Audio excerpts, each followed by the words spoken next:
नमस्कार. सर्वप्रथम देशाचे यशस्वी प्रधानमंत्री नरेंद्र मोदीजींचं मी मनापासून आभार मानते.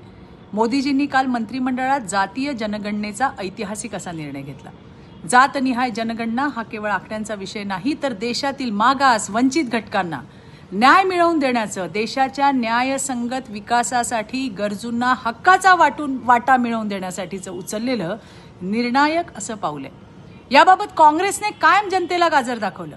स्वातंत्र्यानंतर जवळपास 7 दशकं उलटली, पण दुर्दैवाने जातनिहाय जनगणना देशात कधीच संपूर्ण आणि पारदर्शक पद्धतीने झाली नाही.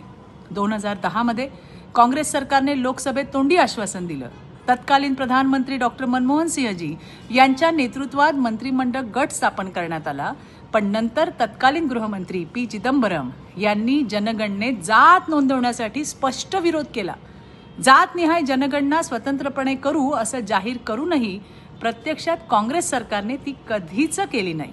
त्याऐवजी करण्यात आली तथाकथित सामाजिक आर्थिक आणि जात पाहणी SECC, ज्यावर 4,893 कोटी रुपये खर्च केले. पण त्या पाहणीमध्ये हजारो चुका होत्या आणि जातनिहाय आकडेवारी पूर्णपणे गोपनीय ठेवण्यात आलेली. हा सारा प्रकार पाहणी केली असं दाखवून गाशात गुंडाळून ठेवण्यात आलेला. काँग्रेस आणि त्यांच्या इंडिया आघाडीतील पक्षांनी या मुद्द्याचा केवळ आणि केवळ मतांसाठी वापर केला.